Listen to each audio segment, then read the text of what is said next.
Today's horror story is written by the saddest little boy. Let me start by saying I love my job. I've been working as a camp counselor for nearly 2 years now. We facilitate all kinds of youth camps, school camps, church camps, kids' birthday parties, you name it. To me, it's the best job in the world. Our campsite is located on a farm outside of a small town. It's away from people and it's entirely off the grid, so we generate our own electricity and filter the farm's dam water. Over the years, we've built cabins, bathrooms, a main dining hall, all with our own hands. We're quite proud of our little campsite. The best part is showing the kids the wonder of the outdoors. It's not as comfortable as being in your own house, but it's fun.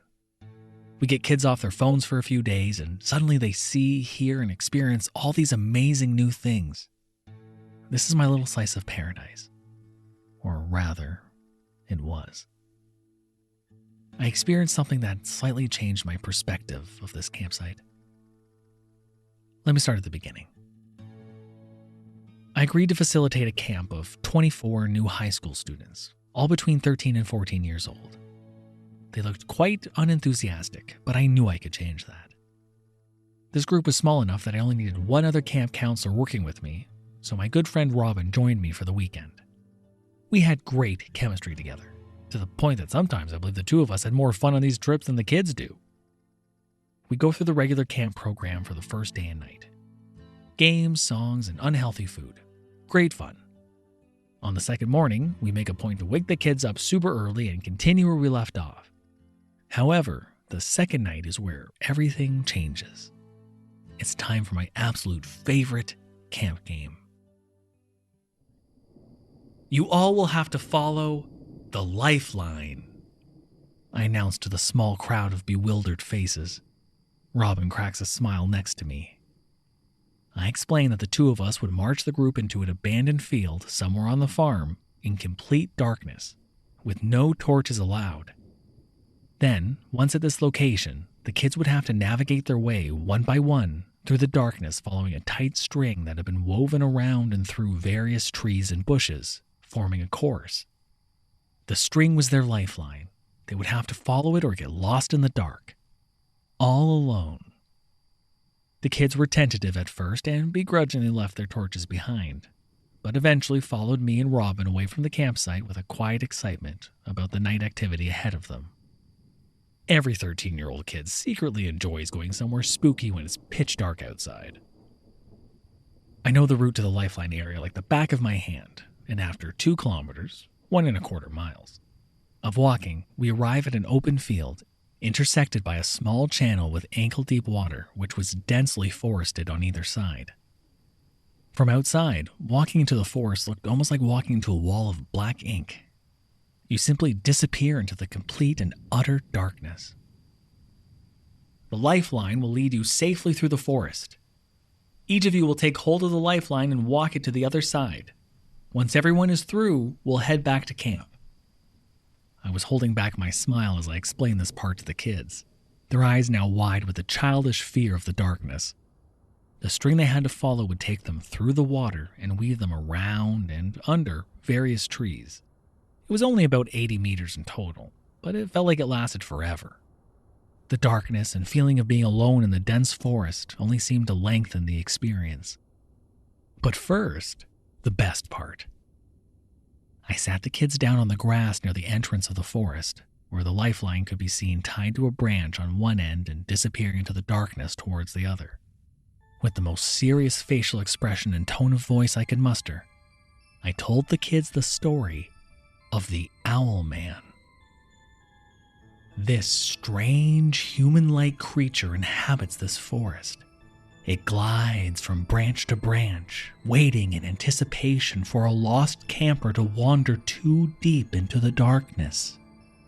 Once it catches them all alone, with nobody else around to help, it swoops down and eats them, but not before making this call. I cupped my hands over my mouth and did my best impression of a horned owl. I'd gotten pretty good at doing that call. The dead silence of the kids confirmed that. While I was embellishing the story of the owl man to the kids, Robin snuck into the forest where he would perch himself in a tree near the middle of the course and make those exact owl noises. It was time to give the kids a good scare. I reassured the kids that hopefully nothing bad would happen to them and sent them one by one into the dark forest. Each kid clutched the lifeline tightly, even if some of the boys were acting as if they weren't a tiny bit scared. It wasn't long before I started hearing the first screams in the middle of the course. Some were accompanied by swear words, almost all were high-pitched. This was truly a fun experience. I took the shortcut route to the other side of the forest once I figured all the kids were through. Robin was already there as I arrived, cheerfully laughing together with the kids. They had all been frightened by the same silly story and were comparing their screams of terror after being jump-scared by Owl Robin. I was about to begin the journey back to camp when one boy interrupted me and told me he had lost his beanie somewhere along the lifeline course. Seeing as I knew the course back to front, I sent Robin and the group back to the campsite ahead of me, while I looked for the missing beanie. I entered the lifeline course from the back of the forest and worked my way towards the original entrance. It was pitch dark and I strained my eyes to see the floor. I didn't want to miss the kid's beanie, so I walked extra slow. After about 15 minutes of meandering through the darkness, I heard a sound that nearly made me jump out of my shoes. I swore out loud. Thank goodness none of the kids were around. With that, my fright quickly turned to annoyance. I can't believe I had gotten caught out by the very prank I had made up. It wasn't even that good of an impression that time. Robin, what the hell are you still doing in that damn tree? I thought I told you to take the kids back to the campsite. I didn't even have to finish my sentence. I felt my heart drop to my stomach. I watched Robin take the kids the long route around the forested area. He wasn't in here. I was alone. It was off, somehow, but I couldn't put my finger on it. It didn't sound like me or Robin impersonating an owl. It sounded like something was impersonating us. The voice was raspy, strained even, but it didn't sound entirely human. More like one of those old home videos where cats would speak English words. Except this was an owl call, and it was growing in volume above me. For the first time on this farm, I was actually scared of what was in the dark. I trembled as I looked up towards the spot where Robin always perched himself. The dim moonlight that broke through the tree line allowed me to make out a faint figure. I felt sick. The shape resembled a human, somewhat. It was bigger than me. It hunched over in the tree like an animal ready to pounce on its prey. Its arms were easily twice the length of its body, and it looked as if it could reach down and grab me where I stood. Its fingers were slender, but long enough that it could probably take me around my waist with one hand. And its face. Oh God, its face. There were only two features, an impossibly wide mouth, like a horizontal slit spanning its whole face with hundreds, no, thousands of small needle-like teeth, and two giant, round eyes, bright yellow, like a horned owl. It stared directly at me, making eye contact, those round yellow eyes burning itself into my memory. I felt like it could see my tremendous fear in that moment. I wanted to scream, but my body wouldn't allow it. I was frozen in place, paralyzed. This had to be some kind of horrible nightmare. It had to be. The hideous creature slowly started standing up, revealing that it definitely towered over me. Its body clicked and cracked as it stood, as if its bones hadn't moved in a while.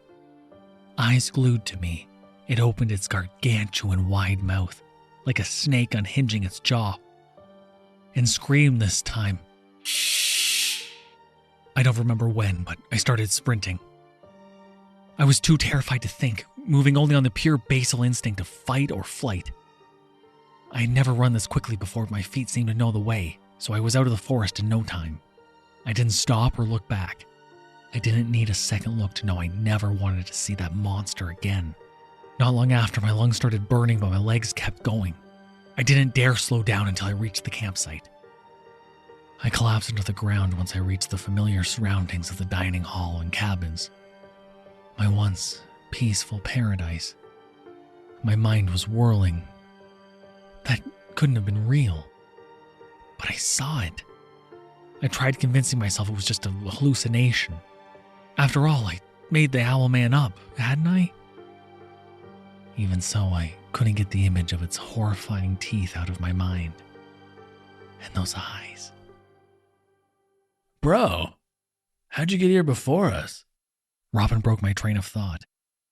He was just now arriving with the kids from the other side of the campsite, opposite from where I ran. Did you find the beanie? I didn't dare speak about what just happened. We simply put the kids to bed in their cabins and walked towards our own. My mind was still racing. I didn't know whether I could believe my own eyes. Maybe it was just the utter darkness and feeling of being alone that made me see something that was impossible.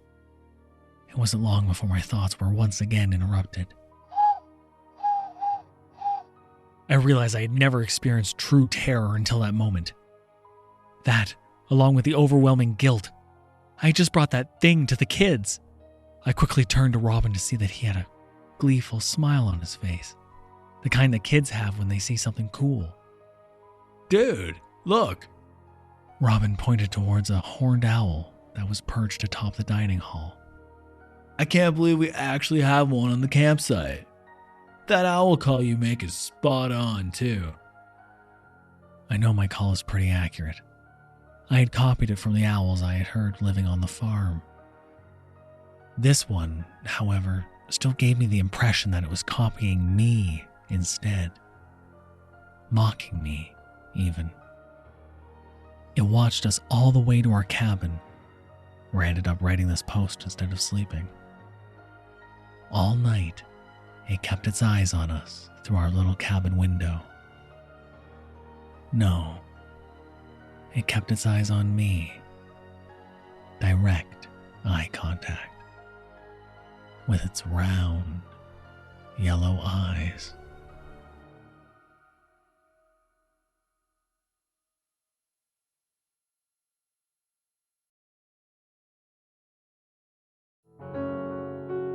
Thank you for listening.